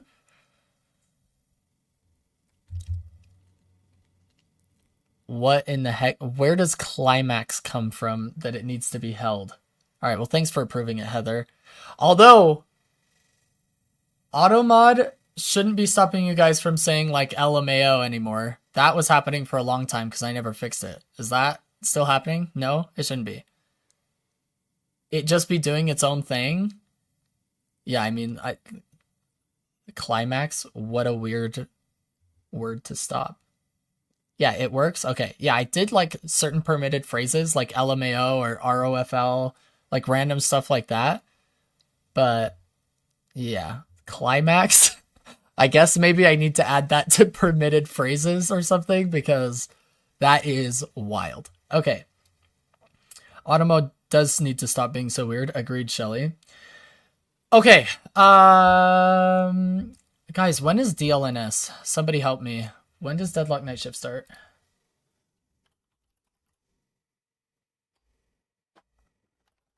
I'm worried we may have to do more of our VODs. They're streaming right now. Yeah, but are they in the game 1? Is it about to start? Did we end the VOD review just in time, actually?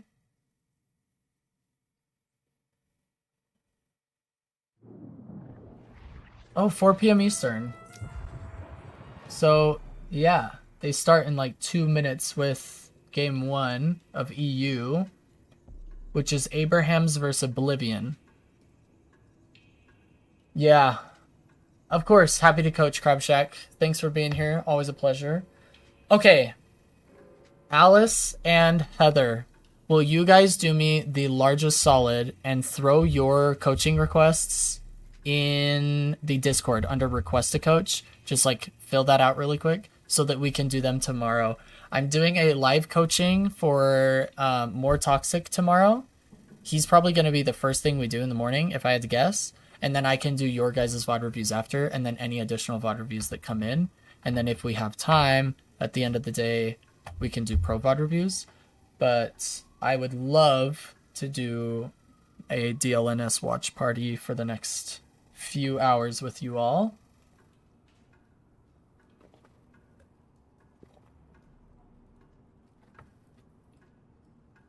Do we have anybody deeply against the plan? Oh, Alice, you won't be here tomorrow? Is it okay if we do it next? Oh, wait, I won't be here next week. Alice, are you okay with waiting?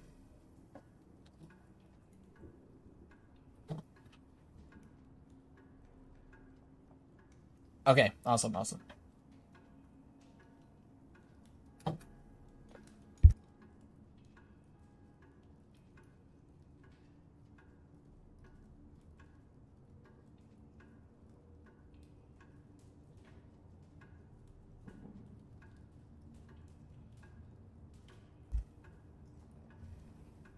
Will continue my warden aggression until told not to.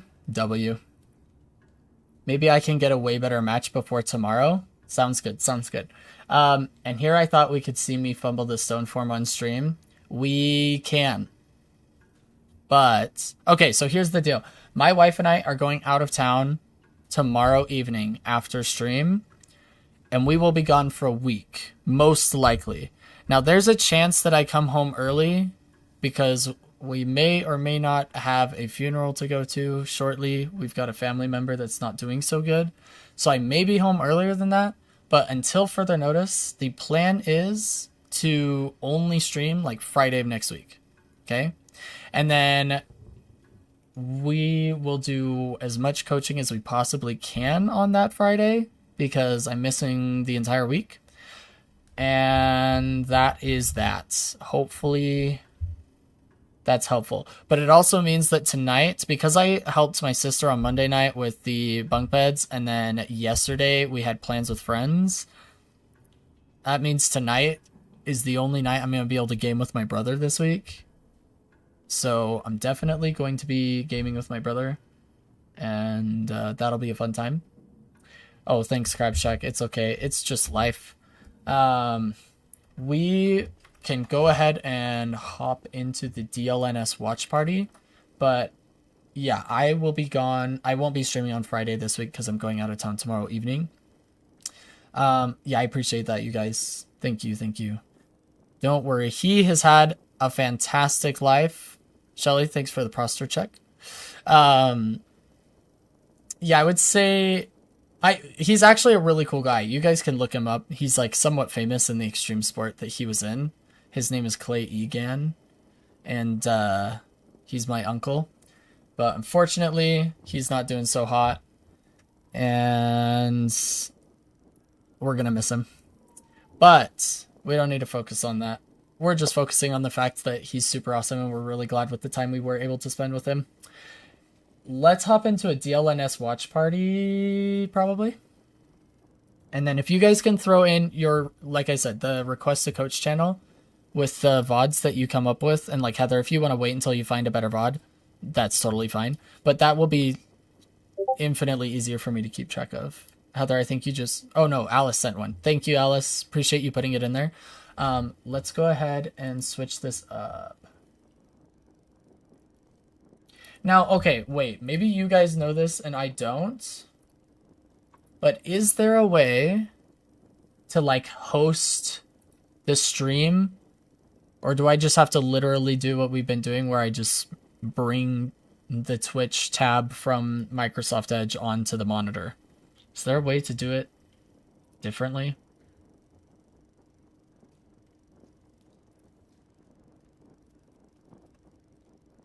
I don't know.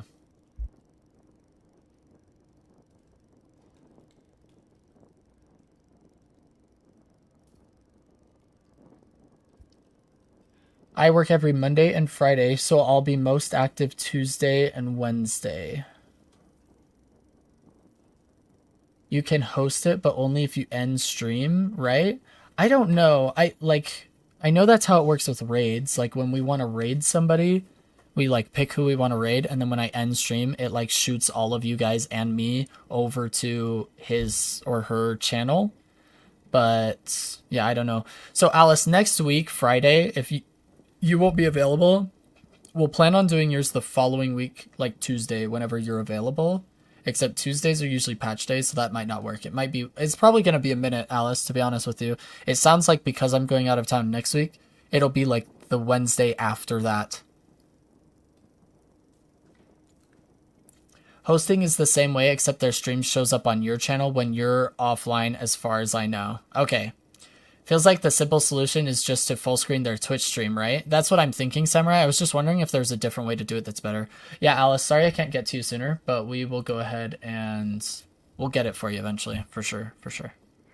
Let's go ahead and bring this up.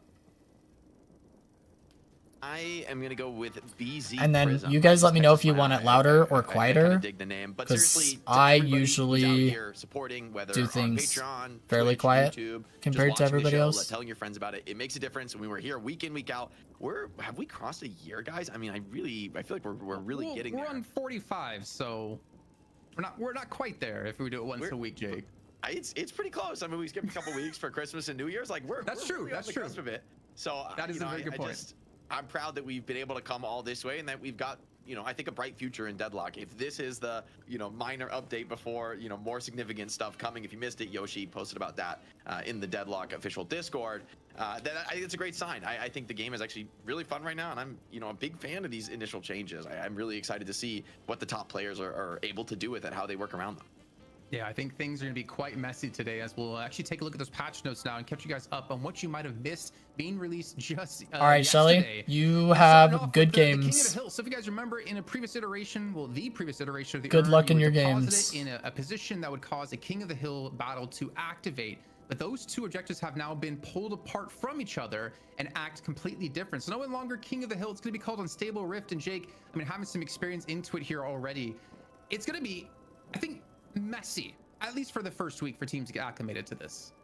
Yeah, I think one attribute that is pretty interesting to see them experiment with is the variable Make start sure time you of the own those event. walls. You know, I think Yeah. you W could see this as, advice like, from more Heather. randomness in the I'll game, try not to but fumble I the actually mid think boss, there's a and I really- shall watch the because of minimap that and clock in-world only W's. effect, it actually makes There a we really go. powerful reward And for remember, teams who are mid boss ahead win and games pressuring and the bridge map. buffs are Like, important. sitting Don't let back anybody playing tell you your otherwise. walkers Heather. defensively now is more and more punished because you Oh, have something the weird information came in as my of throat, early I about, think. you know, That's where weird. the rift's actually going to be, when it's going to pop. So if you're keeping all your lanes pushed, All right, I that think was for odd. you know the Really last weird. match, it was Yeah. definitely possible to kind of, you know, hold the bunker down and play the comeback soul game and play the walkers, and you know, kind of it's difficult for the opponent to progress the game.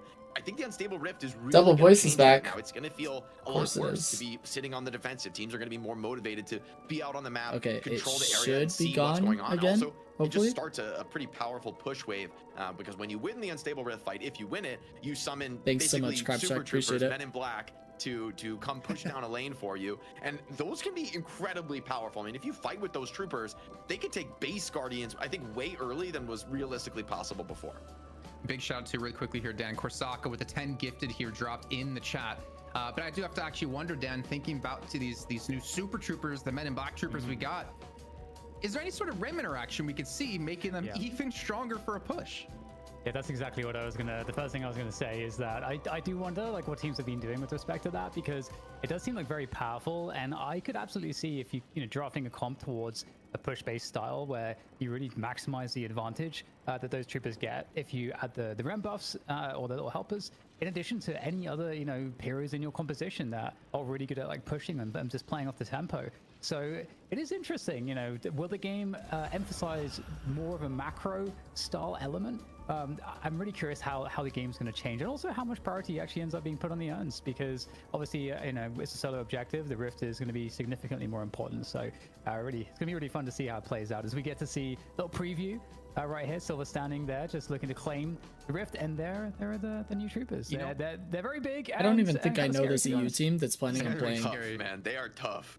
Like, watch her Oblivion? take this guardian. Do you Like, guys know these things Oblivion? are kind of beasts. I mean, I don't follow EU super I'm not gonna lie, closely I'll solo a guardian at 5 outside of like minutes. It's interesting. DLNS. Looking at the But portal as well, it kind of makes me wonder, is there a I've world never we see heard of the Oblivion. King of Are the they a Hill new type event team, or is actually this a be- team that you have to came enter up in the portal last and you couple get weeks that I've been transported somewhere, missing? and you have to fight in Or that area, so then you're taken off the there's map, nobody and that now? allows teams to push against you if you want to actually go for contest or something like that. I don't know. There's so many ideas Look at those that they can fat come up with, minions, and so many man. things they could do. And yeah, that guardian, it's out of here, and those minions haven't taken too much damage. That's great. And this is like 6 minutes in where the resists are still I'm like, hoping some of decent my on the EU Guardian, viewers so, know with no Oblivion, assistance. or I can mean, tell me it's for kinda- sure that kinda they're new. wild. Yeah, so and it that I'm not definitely crazy. should have a profound impact in terms of actually forcing the game forward from the early game. Watch, they'll take how walkers. fast. I mean, this is something where, I think it's interesting. In the past, I really feel like hard sieging walkers is just a bad play. Like, almost always. Even if you're pretty far ahead, unless the other team is dead or distracted or busy elsewhere on the map, you can't really just siege a walker because it's so powerful defensively. But I think this new objective could actually change that. We could see teams like intentionally taking fights on enemy walkers, trying to leverage these creep advantages. I think that's going to be kind of a new One of the type few battle taking times place in ever Deadlock. that I actually agree with the casters on something. That's That you that's shouldn't thing, just man. siege And the fact is, walkers. like, that was only like what, four, I think it was 5 of them spawned. If you get it as a comeback, depending on how far behind you are, you could get 12 of these. And I could see a world where the game ends from 12 just pushing because you keep the team active somewhere else on the map. But there's a lot of other changes that have happened as well. The urn in particular, if we can stop here, it has changed drastically, Jake. And I think it's something we have to talk about. Yeah, so basically the urn is now a much more viable solo objective. I think the most important change is that the enemy team no longer sees you on the minimap when you're holding the urn. And maybe the second most important change is that you're no longer disarmed or silenced. So essentially, you're just stronger than normal with the urn, right? You get like the movement buffs and such. And so you're quite strong. The only real weakness you have is that you can't parry while you're holding the urn, so people can, snatch it off your hands with a melee. But I think there's going to be a lot more sort of risky, solo urn dunks gone for, because it's a lot more viable now. The enemy doesn't necessarily know where you're coming from. But of course, no longer being able to be manually dropped is huge. So the person you choose to pick up the urn is essentially committing to either finishing it or just holding it until it completely expires, which is still now completely viable. It doesn't hurt you anymore to hold. So I think this is actually going to be a lot more interesting and dynamic. It's not so much of a team objective anymore, although maybe a Does competitive urn do play, maybe damage to teams you will try anymore? to do it as a I don't unit, think it does, but it's I'm worth so wondering much because fewer souls